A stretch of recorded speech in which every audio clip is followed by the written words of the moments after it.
Now, if we have to take our nation to the next level of a fully developed society, judicial reforms will be crucial.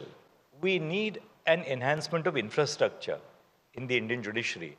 We have to ensure that all vacant positions in the Indian judiciary are filled up as expeditiously as possible. और all India judicial service जैसे civil services हैं उसके model पे और अलग थोड़ा सा उसमें बदलाव लाकर ऑल इंडिया जुडिशल सर्विस लाना मेरे राय में बहुत ज़रूरी है।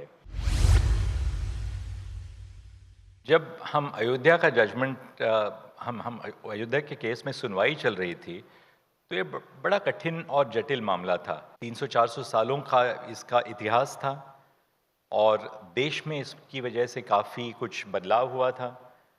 अब जब हम ऐसा मसला सुनते हैं जजेस, तो एक ध्यान में रखना बहुत ज़रूरी है कि ये फर्स्ट अपील थी। मामला कितना छोटा हो, मामला कितना बड़ा हो, हमारी न्याय प्रणाली का एक मूलभूत सिद्धांत ये है कि आप उसी सिद्धांत को, उस मामले को आप लागू करेंगे।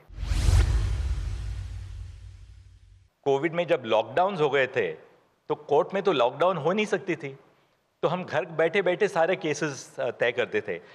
कोविड खत्म होने के बाद मैंने सोचा कि ये जो सारा इंफ्रास्ट्रक्चर है, इसको we should use that infrastructure. Live streaming का ये बड़ा इम्पैक्ट हुआ है कि we have been able to take the work of the Supreme Court to the homes and hearts of people. So live streaming has really promoted a sense of accountability, confidence, accountability on the part of judges as well, कि आप जो आपका conduct है court में, जज का behavior है court में, वो भी ठीक होना चाहिए।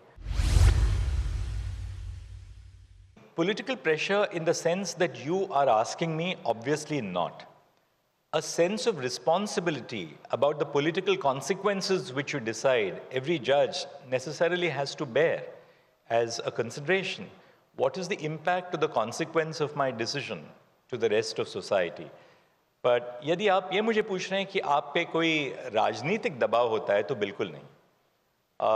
और उसका उदाहरण यही है कि आपने इतने जो निर्णय बताए जो सरकार के खिलाफ गए हैं, जैसे इलेक्टोरल बॉन्ड्स का निर्णय है,